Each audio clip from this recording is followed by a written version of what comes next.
name is Tiara. I'm LaWanda. I'm Tiffany. I'm Ron. Jay. And today we are back again to talk about PowerBook 2 Ghost. This is the mid-season finale, and it was definitely packed with some, it left us on a cliffhanger, so we got plenty to talk about. You guys hang tight, we'll be right back with you. One burnt you, know that ain't cool. Wanna show you how I'm nothing like him. Swear that's the truth. So you can't trust that alone. All right, we are back, and like I said, we are talking about PowerBook 2 Ghost.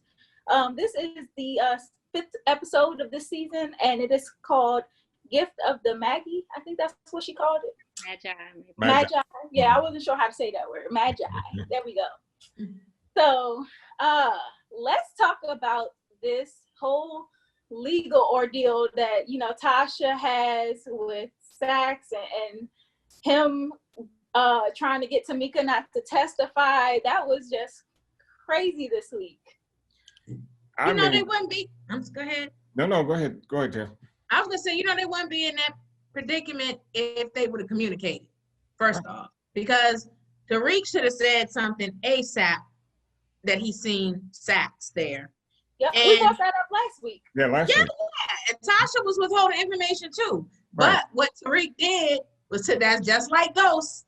Because you know, Ghosts always do that. He used to make plans, and he wouldn't let folks in on stuff. He would keep stuff to Well, himself. you know what? Since you brought that up, I'm going to bring up, Tasha was looking a little more like a queen pin in this episode after all. Earlier. That's earlier. So, hey, she has the nerve to be talking about what Tariq is doing. Yeah. In fact. Oh, yeah, she was. Yeah, she was crazy. Because first of all, it's like you talking out both sides of your mouth, Tasha, because, you don't want Tamika to testify, because it'll incriminate Tariq. But then you're trying to send him over there to off Tamika. Yep. Exactly.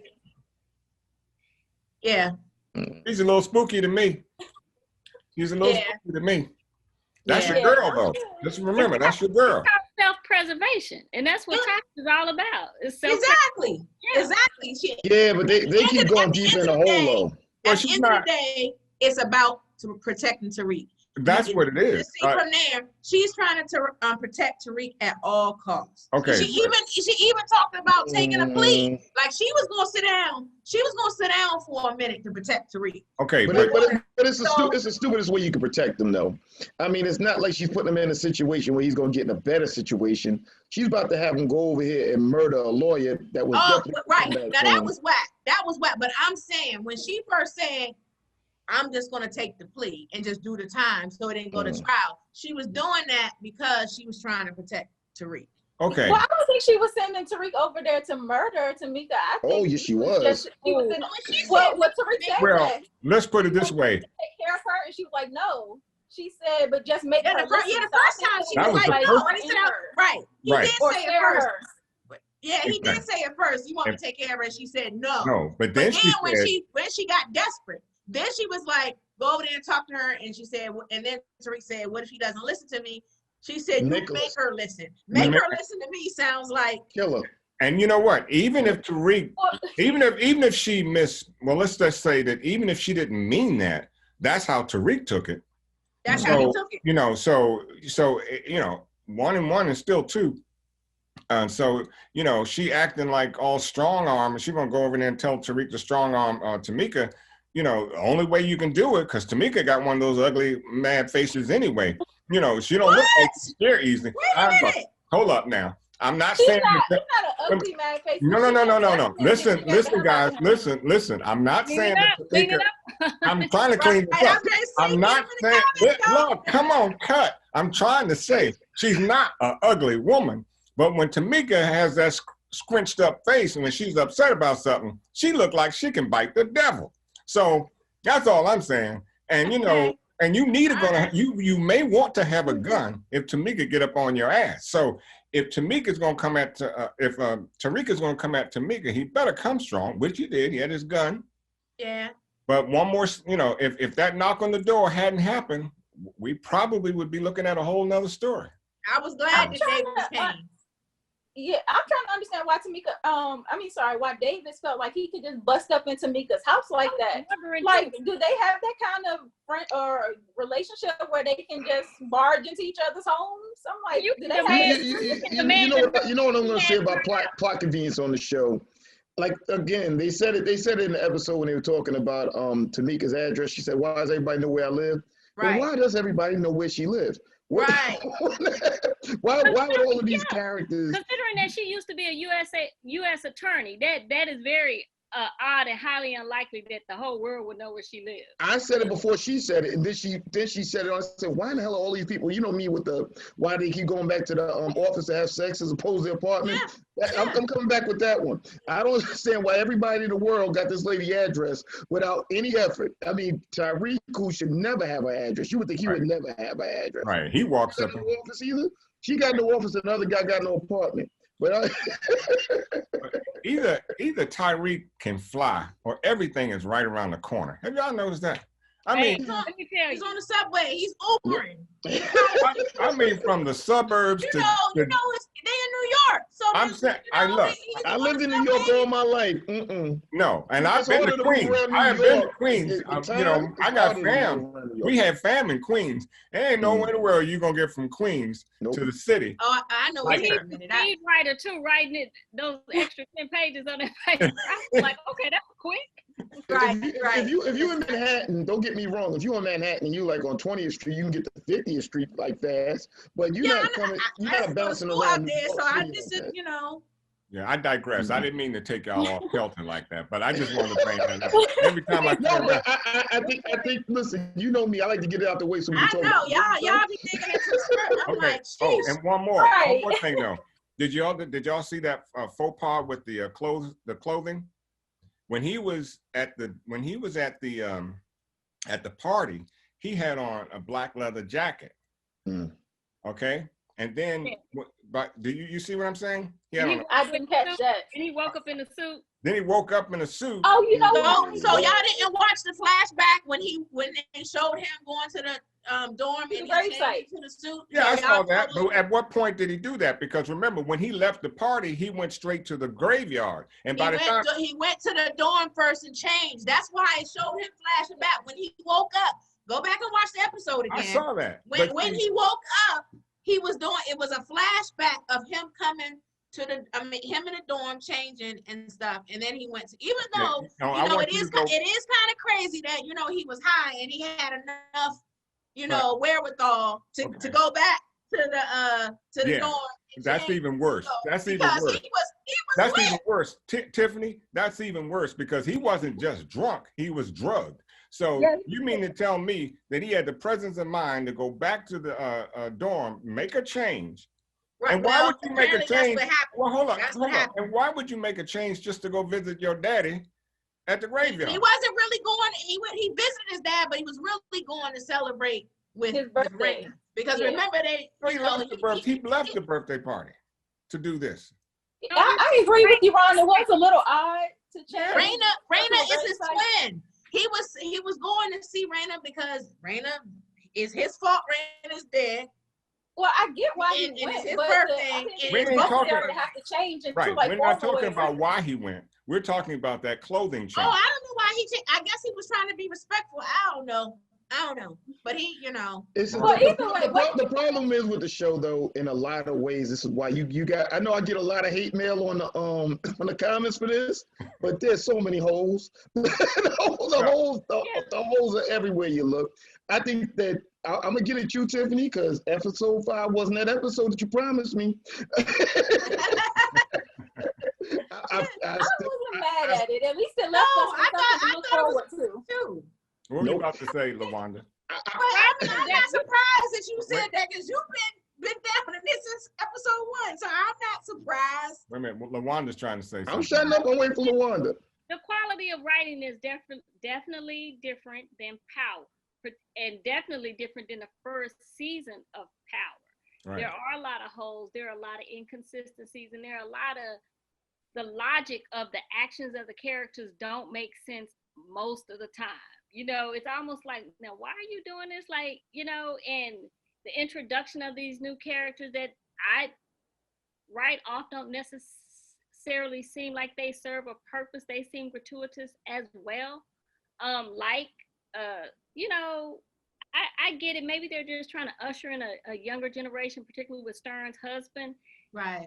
It's a lot, and maybe if we didn't have Power to compare it to, it's almost like not a fair comparison. In a sense. Can I be clear? It doesn't get to stand on its own. If there was no Power, I wouldn't be watching this, because to me, I feel like, again, this show's okay. It's not a terrible show. I just feel like a lot of little holes that would have been easy to kind of tighten up with a writer's room are being missed. I feel like they still haven't given me anything else with Mary's character. I feel like I'm in episode 1 with Mary's character. Right. She's doing the same episode week after week. I'm looking for something that gives me that nuance that explains where this is going with her, particularly. I feel like it's going to be a power struggle between her and Kane now. Because not just her, but Tariq and Kane. Tariq and Kane is going to be an issue. Kane is going to have issue. You see, he already has issue with his mom because he wants to run the show. And, you know, brains and not just brawn. Yeah, I think he might get to a point that he might try to take her out, or vice versa. I can already see that he was not feeling the way. Yeah, I can tell that he was not really feeling the way Mary kind of Monet, the way she kind of took his gun and gave it to Tariq in front of him. It was like you basically downplaying all the work that I put in for you. Tariq has been here but for like a hot second. 2 minutes. And you already like putting him in front of me. Like that was I think you said this maybe in a previous episode, Tiffany, but you were talking about how you can't do that to the people that are on your team. Yeah, she sunned them. She specifically how Dre used to sun 2-Bit. Yeah, and that stuff, people remember that stuff. And then, you know, I was saying to my son, with children, you know, children have different personalities and stuff like that. And when you start showing favoritism towards one, it causes conflict. And that's what I said. And she is breeding a bad situation right now. Like someone floated a very interesting theory, and it's not so much different than what Power was. They were saying in the comment section or something that maybe Mary had gotten Lorenzo arrested so that she could like a setup the same way as Kane and and I wouldn't Tasha considering that they mirror a lot of the themes from the first PowerBook. There's a lot of turmoil in that house, and now when you add Tariq, because if she's supposed to be a queen pin, I mean, there had to have been more than that one gun that she could have taken, that she took from Kane to give to Tariq. Exactly. Because to do that, that's spitting in Kane's face. And it is. She signed him again. Now, do y'all think that Monet was genuine in welcoming Tariq to the family? Because I feel like she's still not really tight with him, like she's putting it off to be. Like she's it's hard to tell. Projecting. It's hard to tell because Monet reminds me of a little wind-up doll that y'all women used to play with. You know how you pull the string and it'll say, "I'm happy," and then you pull the string and it says, "I'm sad," and it never changes the face. The face never changes. And she reminds me of that little wind-up doll. I never know what she is because her facial expressions never really change. Yeah. And the reason I think she's not genuine with welcoming Tariq into the family is because of her conversation with Diana earlier on in the episode. And she was trying to tell her like how to manipulate men and how to stroke their ego and basically make them feel better about themselves. And I feel like that's exactly what she was doing after she seen that Diana failed in her plan to get information on Tariq. She was like, okay, obviously Diana can't do this. Let me go ahead and stroke his ego, make him feel like he's welcome to the family. That makes sense. Right. That makes a lot of sense. That he's missing right now. Yeah, but she's missing one element, and that is Tariq is smart. And he can smell something that, that's not kosher. So what am I saying kosher for? But he can understand and he can break that down. So I don't know where it's gonna go. She might have him for a minute. But I think trying to stick Diana on Tariq was just not a good move. Oh, he saw that coming. Did you see how he carried her? Yeah. He just I was so he really did. Out, yeah. That was just the wrong. The dynamics between Lauren and Diana was funny too at the party. Like, oh, Diana, I was like, oh, look at the shade between the two. I know, but why did she take his gun though? Cause anybody tell me why she took his gun and where that's going? Wasn't thinking. No, but one of the things I said to my son when I watched it, I felt like she may have thought she was doing something. I don't know if this was her rationale or not, but he was lit, and he didn't need to be walking around with a gun as lit as he was anyway. No, so maybe she thought it was for his own protection too that she took the gun. Yeah, but she also wanted to have something to give back to her mom, like her mom sent her to get information and find out how his operation works. And so I guess the only thing she could really get was the fact that he had a gun. Yeah, but what everybody would think, you would assume Tariq was carrying a gun. Right. And so Monet, and Monet did the same thing, because remember when she said, "What are you walking around here naked for?" Meaning you don't have a gun. Well, he didn't have a gun. Why didn't he notice it by now though? He didn't even know that the gun was gone. I mean, it's a lot of those holes. Like, why would you take the gun out of the case? Why wouldn't you take the case with the gun? It's like a lot of stuff that just, it doesn't make sense, because but and the reason I say that is the only reason he did it is so the attorney could look in his bag and see a gun. It's like, you see what I'm saying? I thought when he took the gun, you were going to see a scene where Tariq was like maybe pulled over or something like that. Yeah. And the cops searched him, and then the gun was gone, and you like, thank God that happened. Right. What I guess I'm saying is, some of these dots that I'm trying to connect. This episode was like jambalaya. There was a little bit of everything in the episode, but there was nothing clear cut that made me say, okay. And I get it. Look, I figured that this must have been a COVID break. I don't think that this was a natural break. I think that they were gonna. It was. Courtney did say it's a COVID break. Yeah, I figured it was a COVID break. Yeah, but I hope nobody over there has COVID, because I'm agreeing with you in the sense that it would have only made sense to take the gun, and then we see Tariq get stopped because he was so fit, and then they check him and he doesn't have the gun. That makes sense. But when she said go get information, she didn't say go get his gun. So you come home like a dog brings home a bone, and she's like, I don't need this. What are you bringing me this for? I need the information I sent you over to get. And so that's what kind of makes it a little, I don't know, obscure. It's like the girl Riley. The girl Riley keeps asking questions over and over and over again. She reminds me of Holly. I'm so glad you brought that up. Riley got to get the hands this week. She's definitely on the hands list this week. She's definitely on the hands list this week. Just confused. She reminds me of Holly. She is Holly to Tommy, and she's gonna get Holly too. She's gonna get Holly. She's gonna check up out of there. It's gonna be on Sax watch. It's gonna, he's already a screw up with the family. It's gonna be his fault that girl got killed. And so far, and it's crazy to me that she's so bold with like knowing what Sax is. Obviously, Sax put her on his trails to find information because he's into some stuff. And so she's out here doing all this, like drugging him, going through his phone and tracking him through his location. It's like stuff that is very dangerous and depending on who you're dealing with. And she should know that Tariq, he's dangerous. I mean, what's going on? And Sax put her in that position. That's what I'm saying. That is his fault. He put her in that position. But he did tell her to just observe. Yes, he didn't tell her to go the extra mile. I already knew that she wasn't going to pay attention to that. Me too. He was wrong. Sax also knows how whacked his little cousin is. So, niece is. So my point is, with the video and all this, the photos and the GPS, all that stuff is trackable. And you can also tell when you share your location with somebody, the person who decided to share, you can see who you're sharing with. So if Tariq ever goes back to his phone, he's going to be like, who is this that I'm sharing my location with? Tariq is going to set her up. Watch. But once he determines that he shared the location with her, they're going to get her to a location. But listen, the other part of that is that Sax used that information to track Tariq at the gravesite. And Sax is now trying to use that recording that he took at the gravesite to basically say Tariq admitted to killing his father. Which he did not do.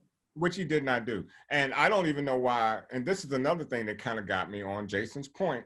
I was a little disappointed in Davis for even buying that crap, because he didn't buy it though. He said that's inadmissible. But wait a minute. When I say bought it, I don't think once he heard it, he then decided to make this new arrangement, and he really didn't have to, because the tape in and of itself does not implicate Tariq. You can draw. Well, he said it was inadmissible. It kind of does, though. Yes, he said that. That's why I said he could have stayed with his guns and decided. I would have said. I think he's playing Sax. I hope you're right. I think he already knew that Ford had an idea that Tariq was involved from when the very first episode when Tariq said, you know, tell my mom when he sent the message that I don't want to that he's not afraid anymore, this, that, and the other. When he went through that whole spiel, I'm pretty sure his wheels are probably spinning back then, like, and the fact that she don't even want Tamika to testify, like, and then when Tamika told Davis to sit down, like after Tariq got out the back door, she said to him, sit down, let me talk to you. She probably put him on the game then. She probably said, she didn't have to say Tariq was there, but she might have said, you know what? Sax told me. No, I got the vibe that what you're saying is what happened, that she did tell him something. And she told him, he knows. But this is the problem I have with the show. They're tying up no ends. I mean, as you go along, you're not supposed to tie up the big ends, but you're supposed to be giving us the little tie-ups every episode so that we can, you know, keep the plot, you know, progressing. What I feel like is, like I said again, Mary's character, when she went off on what's the officer that she deals with? Ramirez. All right, so he shows up to the crib. That weird old thing, she just told him to bounce. I don't know what that's supposed to be, bringing him back in somehow. I guess she's saying that she's doing manipulation on him. But outside of that, we have no progression with her character. Everything that she is just a relationship with Tariq. I don't see anywhere where her character is a standalone that has an independent, you know, portion to her. Everything feels like she's tied to the scenes with Tariq. The showing them the sketch and saying go back, you know, I get what they're saying, that what would he tell her versus, you know, like it was a test without selling out Drew. But at the end of the day, who would even if he would have did that, that would have made him look like more of a sucker than me. And anybody who's in the game is not going to want a sucker representing them where he falls under the easy pressure. I guess what I'm saying is what I'm looking for out of that whole family now. I want some direction. I want some right now, so we know where these characters are going. Because right now, I mean, I know, like I said again, I'm gonna give this a COVID break, so I'm not gonna give it the mid-season finale like they call it. I'm gonna just say, okay, it was just episode number 5. But as far as episode number 5 go, even if there was another episode following this up next week, I just don't have a direction by now. And at episode 5, we should have some firm direction on who we rooting for, who we like, who we dislike, where these characters are going. They got the thing with the. Yeah, I'm sorry. No, I was about to say I seen that too, because it seemed like they're going off on tangents when we should be like progressing, like you saying, like this whole thing with Drew and the basketball player who is now trying to switch up in front of a crowd. It's like, I get they're trying to continue to build up his character, but it's like they keep going off on tangents, and it's like it's hard to keep focusing, even down to the Jabari character and him, you know, and his book deal and not being able to. He's kind of got writer's block, and so now he's basically plagiarizing Tariq's work. It's like that's another tangent we're going off on. Then Carrie and Zeke now hooking up. I'm like, very inappropriate. What is wrong? Does nobody in this show use protection ever?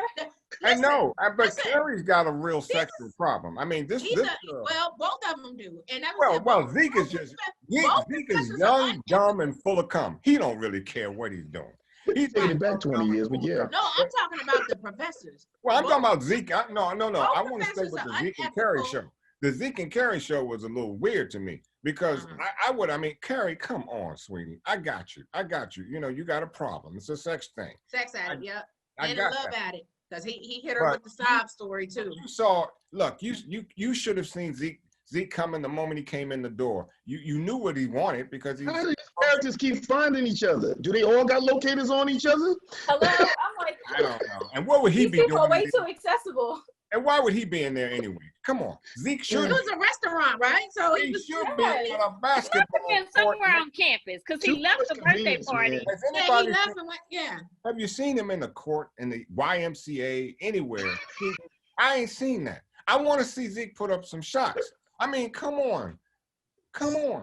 Yeah, Zeke is still on academic probation. You ain't gonna see him pull up on those shots. He ain't on probation at the YMCA. But I said, you want to see him at the Y? Oh, he's put up some shots.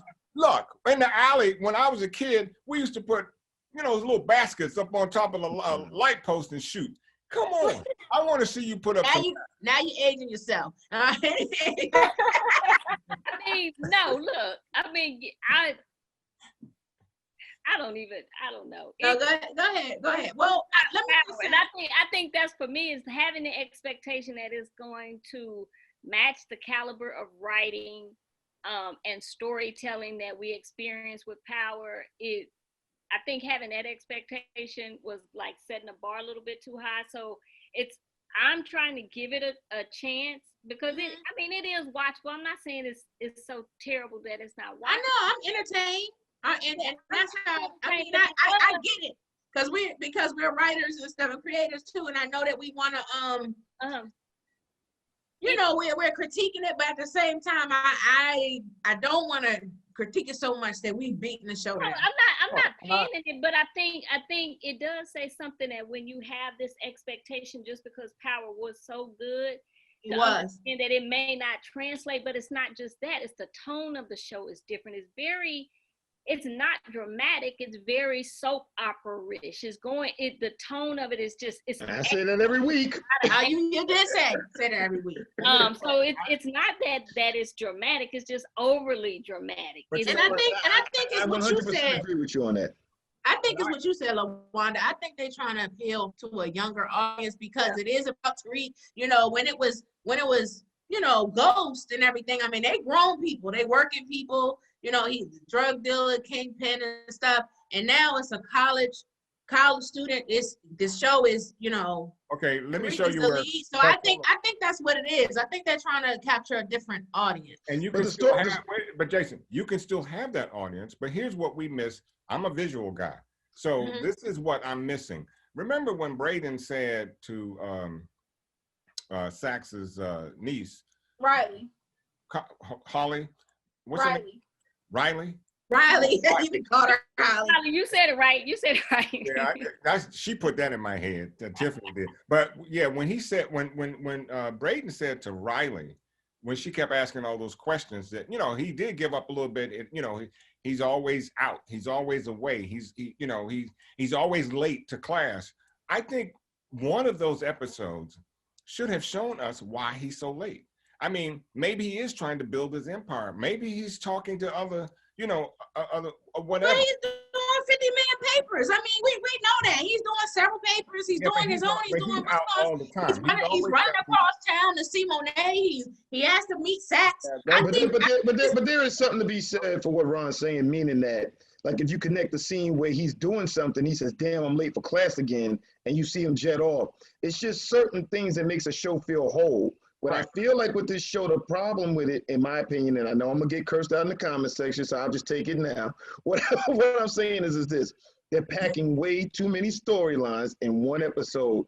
And so what ends up happening is that you don't leave any room for setups. What we keep doing is we keep going from person to person to person, and it's not giving us, as the audience, a chance to bond with any of the characters. Every character on the show, I feel like I'm chasing their storyline. I don't feel like it's like just natural. It's not just rolling off. And right. I think it's going to all come to a head. Yeah, you told me that in episode 5. I ain't get it yet. Well, I know.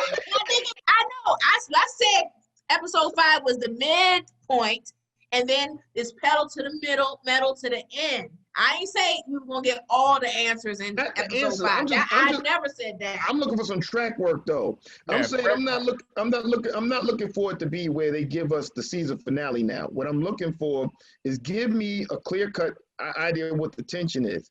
We need a main storyline and all the subplots to fall in line so that you know exactly what you're following, what you're rooting for. At this thing, the only thing that I really got out of it is that Tasha needs to get out of jail. Tasha needs to get out of jail is the only storyline that's really clear-cut throughout all of these mini storylines. I think that's going to happen eventually. Yeah, and if you remember a few episodes ago, back to what Carrie was saying, about David, she was saying sometimes, a win for Davis. It's not necessarily a win for the client. Yeah. And it seems that's where this is headed, with them trying to, now make Tariq the target to go down. Well, now whether that happens or not, but David said that Tariq's not my client, so he wants he wants that win for Tasha.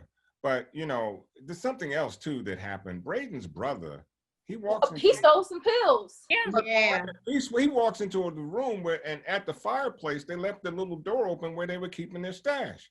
I mean, was that necessary? And then but you know what? That was Brayden. You remember Brayden's brother Trace? He was running stuff in terms of selling the pills at first, and he had that guy that got suspended last week. Right. Kind of up under him.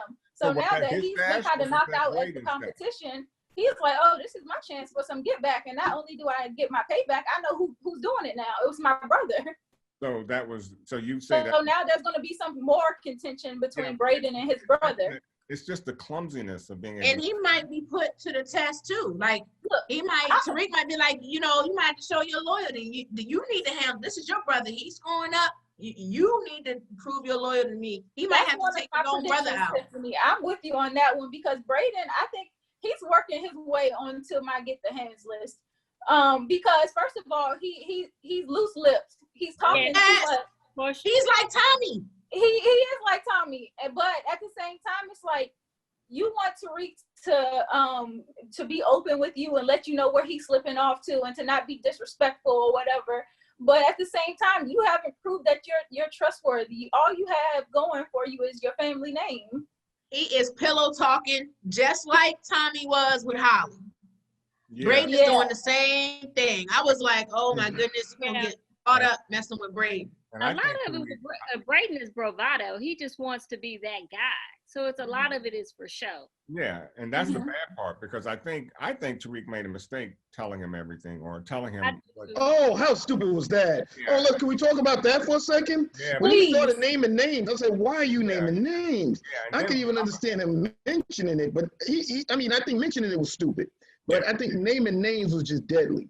It's just the whole thing, the way they're moving, it's just none of it's making sense to me. It's almost like none of them are going to survive the end of the season. Why would they? Right now. So now I guess the latter part of the season is see how do they stay alive, how do they stay out of jail. Just get them all in a room and just drop a bomb on the room, and then that's how it ends. I mean, everybody. Well, I think once this show goes off the air, because it's been renewed for a second season, at the end of it, Tariq is probably going to be either dead or in jail. I don't know how he survives if that's the case. I don't see it that way. I just think that, but the other thing too, actually the show, if you think about it, the way it's going now, that's how you would expect it to end.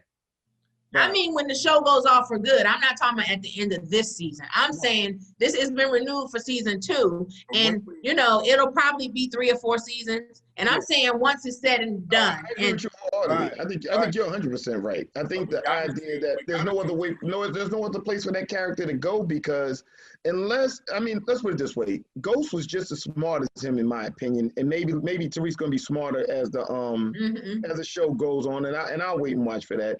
But the trajectory that he's on right now is leaving very little room for this character to do anything but, like you said, implode at some point. He's not making his own empire, and that's what I want to start seeing. And in fact, when we were talking about what you expected at the beginning, I didn't expect it to be anywhere near Power, theoretically. I didn't think that it would be. I didn't think that it wouldn't be. But I was very open-minded to it. But I did notice that, in the very first episode, that nobody was leaving breadcrumbs for the next episode, and the next episode, and the next episode. It was just a jambalaya of events happening. And I remember just feeling kind of fogged after the first episode.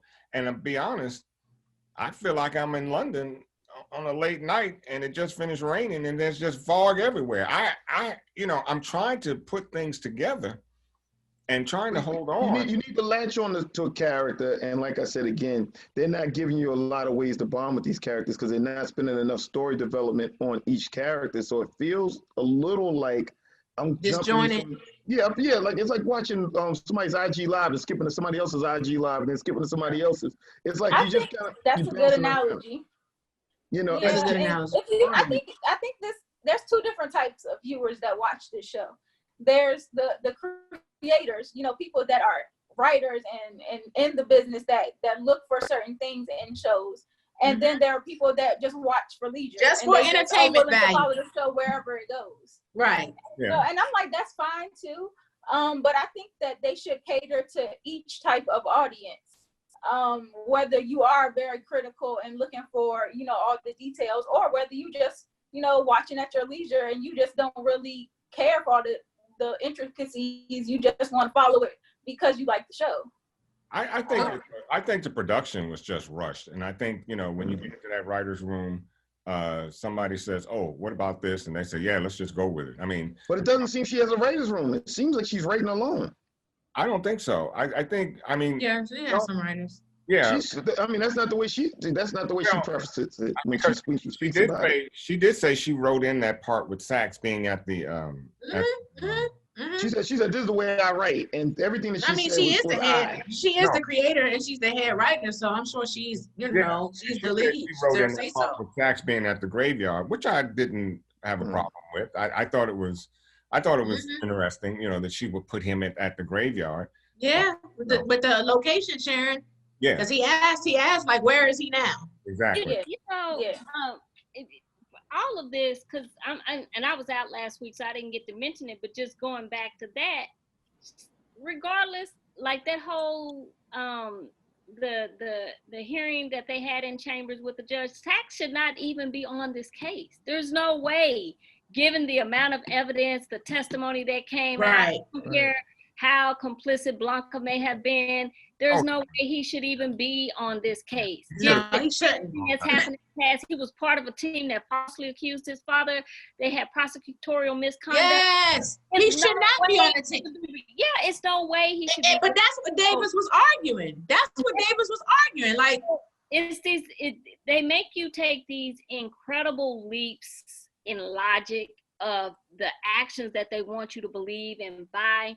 And so what I want to see going forward, I know at some point it has to come together. Maybe it has to make sense. And part of me keeps thinking is, if it's about the younger generation, maybe they're setting it up to where we see them push the older people out anyway, because that's the other part of it. You see them setting up scenarios to where possibly he could leave Tasha in jail, because I think if it comes down between Tariq and Tasha, I don't think he's going to give up his freedom, because he's starting to see, he keeps saying Dad was right, or I see why Dad did this. He's starting to come around to the way Ghost thought. So maybe all of this is, at some point, is going to come. It might, but he did say to her, he said, I'm willing to stand up. When she said, no, I got this right now. When it got to that point, he said to her, I'm willing to stand up. Like, let me just go ahead and speak up. And she was like, no, I got us from here. He keeps saying that. You know what? Don't think he will at the end of the day. But listen, the crazy thing about him saying, I'm willing to stand up, that's what Ghost told him to do in the first place. Exactly. It is what Ghost told him to do. He said, son, just step up. We'll get you out real fast. This will be over before you blink twice. Crazy. Yeah, you're right. You're right. Yep. Ghost did tell him to do that. Yes, thank you for that, because I wanted to put it all on Ghost, but Ghost was trying to steer Tariq. Yeah. You want to do this? If this is what you want, then you got to step up. You got to be right. If I but can, I said in the very first episode that they are in this situation. It was their fault. They put themselves in this. Yeah, but Tariq in particular, and I tend to bash him, but here's the thing. You look at the death of his sister, you look at the death of his father, which is at his hands. His mother's in jail. This guy is the cause of all the problems that surrounds him. And it seems like, as a character, he's not finding his way out of these problems. It seems like he just finds himself more entrenched. And I say that because just like he was getting ready, he was going to kill the lawyer, what's her name again? Tamika. He was willing to kill her, right? This is a kid that's not really, as smart as he is, he's not thinking 2 steps ahead for anything. He's not a killer. And and that's why he's gonna need somebody to do his his dirty work. He's got a couple of bodies. He's a serial killer to me. This would have been his. He got a couple of bodies, and several people have died around him, including Kanan. the white lady that when he was hitting the licks, he got her killed. He said Kanan up. He said Kanan up too. He said Kanan up. The kid is no good. Tariq is serial killer. He's a killer by proxy. He's a killer by proxy. For him to actually. No. He's a serial killer. Killer. Okay. Yeah. Think about that. Think about that movie. You know, Joe will always, when he needed to get you up out of there, he would try other ways first before he resort to killing you. Yeah, I remember. And he couldn't do it with his gift of gab and manipulations. But he'd literally get you up out of there. Joe and Tariq is like that. But Joe knew how to kill and get rid of the evidence at the same time. Joe was He know how to do it now too. His mom showed him. I think what Ron's saying, and I can agree with this, he's not a good killer. No. That's you're right he's about it. He's not good at it. Killer. He's not Ghost. He's not Tommy. He's not a killer. He may kill, but he's not. I know what you're saying. He's not good at it. Yeah, he's not a ruthless assassin. Correct. Yeah. He's not a smart assassin either. Yeah, that's my point. Running a little low on time, so gather up, you guys, like closing remarks. And Tiffany, I know you had some social media highlights you wanted to bring out. Oh yeah, I got a tweet from one of the spotters just saying that they wanted to check in because they knew that I was gonna have some folks from my who gets the hands list. Someone has to before the season ends because he recognized clearly that we hadn't been doing it every week. And I know I already said it. Riley gets the hands this week from me for sure. Riley gets the hands. Brayden might get the hands for talking too much. David's about to get the hands for me too for trying to throw Tariq under the bus.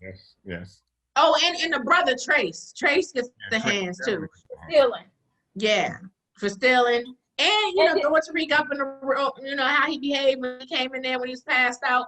Because I'm wondering if something's gonna come out of that situation. He accused Tariq of sleeping with his brother's girl.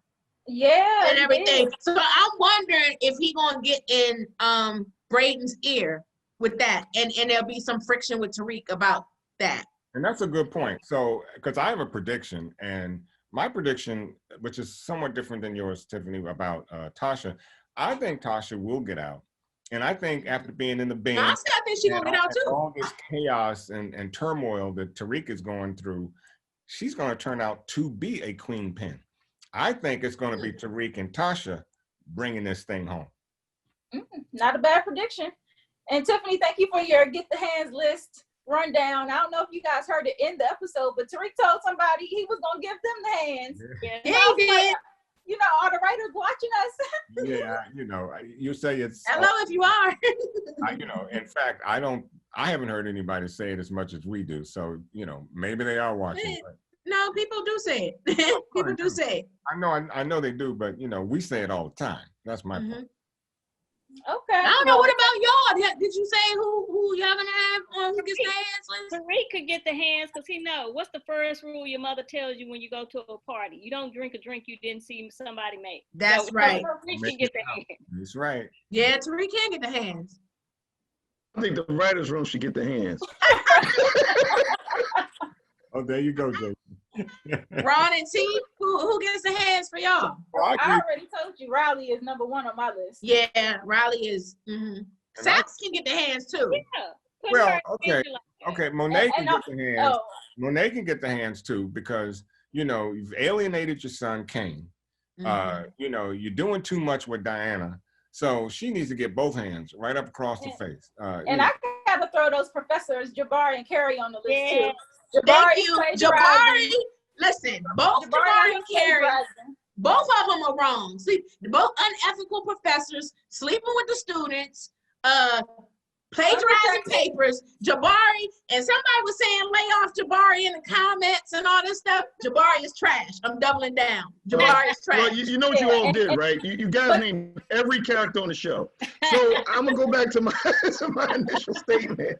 Because you guys have named everybody on the show pretty much. You said everybody can get some. And so, well, I haven't seen Lauren get any yet. I mean, Well, no. Lauren and Diana got I'm glad you reminded me. Lauren got to get the hands too because how do you? Okay, you're interested in Tariq and you're trying to build something with him, and you see and she got a man. And out of his, normal senses, how do you leave him in the room by himself while he's in that? That's true. That's true. You're She right. didn't even check And what kind of weak-ass roofie was that anyway?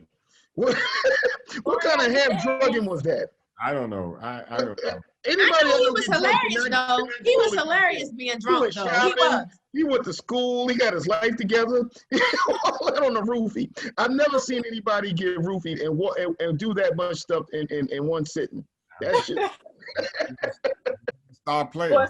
But Diana's the one who survives. Diana. Yeah. I don't know, because I think somebody gonna die out that Tejada family. No, because Diana should have got the answer taking the gun out of his pocket without saying that. So no, everybody gets something. So everybody got their hands. Except Drew and Kane. You know, and And Kane, I don't see him. I mean, Kane was being Kane. So I actually felt bad for both of those characters this episode. Yeah, Kane is one of the few characters on the show that I feel like has at least some direction. Who? Drew? Who? Who are you talking about? Kane? I said Kane. Kane has direction. I like his character. The Drew character is decent. He's not a horrible character at all. No, he's not. I like Drew. I think all the kids are decent characters. I just think that, like I said, as far as the married character, Monet, I just would like to see Monet. Like I said, if it's Queens, if she's Queens, show me New York City. Somebody running New York City, she has to be answering or dealing with or having conflict with somebody in the city. I need that pressure. Well, wouldn't it be something if she does a Kanan and she ends up killing her son? Like, remember Kanan killed Sean? Well, and there's gonna be power struggle with Kane and Monet. Wouldn't that be something if she killed him? I think if they kill Kane off the show, I think it'd be a huge mistake. But listen, I know. I think it might be the other way around. Especially if you think about how they keep comparing the people in that family to chess pieces. Mm-hmm. I can see that happening, and especially like as it references the king and the queen relationship, because I was reading up on the chess rules, and they talk about how basically a king can't really ever create a situation where there's a checkmate if he doesn't have a team around him to protect, Mm-hmm. And so basically it seems like they're trying to isolate Lorenzo to the point where he can't ever be in that position where it is checkmate. I told you, Lorenzo is gonna be off. Something's gonna happen. He's not gonna be the king anymore. Right. And then they talk about how the rook, which they are using comparing to Cain, that's like one of the leading pieces amongst the lower three. And then you have the other two, which the bishop and the knight. Yeah, and the bishop and the knight are almost the point system for those two. There's ways that the bishop and the knight can team up, or the knight and the rook can team up and create like these partnerships where it overrules higher ranking pieces. So it could get interesting if they follow along that lines with how the game is played. Well, let me find out. Let me find out you're in a chess club, and you just. Yeah, I was looking into some stuff. You down in Miami playing chess. Yeah, I understand. I got you now. Yeah, so if they do that, I can see it being really good, especially the two lower characters, Diana and Drew, because they seem to be the weaker of all of the kids. That's why I think something will happen to one of them. Up against Kane. They're pawns, so they're sacrificed. Yeah, that's why I think something's gonna happen to one of them. Yeah, my bet is on Drew. Mm. Well, I wanted to say this before we go. Drew did kind of get me a little pissed off this thing because he got the hands too. Well, Drew, look, you can't look. You might want to come out and be all lovey-dovey and want to be booed up and all that other jazz. But my boy's trying to protect his basketball career, his college career, and you can't quite get that through your head, Drew. What's up? Yeah, but he is very aggressive. You know what, Ron? I agree with you because Drew is aggressive. They basically just started getting together. Like the previous day in Power Time? Yeah. It seemed like he was just there a few days ago hooking up with him, and now he expects like full-fledged commitment and being out of the closet with the relationship. I'm like, he's moving because so his whole family already knows, but he's out. But that's very clingy. Right. That's what I'm saying. He's out. You gotta admit that's super clingy. Yeah, that's real clingy. No, it was. I'm not defending Drew on that. I'm just saying he felt like he's open, he's out, and he's assuming that Ev Everett was too, but Everett made it clear. And Everett bounced. And so Everett, he's like, what's up? When he found out that he was Zeke's cousin too, like that's real hot on a basketball team. Yeah, he couldn't take any more. He bounced. And that was the best thing he could have done. And if I were Everett, close the door. Close the door. Mm-mm. Yeah. All right, guys. Well, I enjoyed our conversation. Thank you to the viewers out there for watching. We definitely appreciate your viewership. Please like and subscribe to our channel. Make sure that you click the notification bell so that you get alerted every time we post a video. Also, follow us online on Twitter, Instagram, and Facebook at The Spot Real Talk. Jay, you are at Indaflix, INDAFLIX. You got it. So give him a follow too. Go into the comments, you guys. Let us know what you thought about this mid-season finale. Give us your predictions also for these upcoming episodes that come back in December. We got some time off. Also, let us know if you want us to review anything in that time. Yeah. That will have some content coming. It doesn't come back December 29th? No, December 6th. Oh, 6th. Yeah. Yep. All right. Do you guys have any closing remarks? So we'll still have some content coming. I want to say quickly, rest in peace to Thomas Jefferson Bird. He's an actor. If you look him up, he's in a lot of Spike Lee films and a lot of. He's on She's Gotta Have It. Played the father on She's Gotta Have It, and he's in like a lot of things. He got murdered last night in Atlanta, and oh wow. You know, when it comes to black actors, I hate to see any of us go out without some sort of fanfare because we get so little fanfare while we're actually alive. And at 70 years old to get murdered like that, it was a tragedy. So that just wanted to throw that at the end. Condolences to his condolences. If you don't know who he is, if you Google him, you see his picture, immediately you'll know who he is. I know I posted it on my Instagram as well. Okay. Rest in peace to him. Rest in peace to Pop Smoke, who they heard playing Pop Smoke at the party, at Tariq's party. So rest in peace to him as well. Okay. Well, I think we are going to call it a night. Thank you guys again. Have a good one. Bye. Bye. Tell me, what's it really gonna be? What you wanted from me? Tell me, are you sticking around, leaving me out? 'Cause I'm on the ground. Tell me, oh, please, what's it gonna be? Tell me, tell me. It all started from that Publix break room when you walked inside the door. Sat next to me, had conversations galore. Had a smile bright enough to probably light the whole store.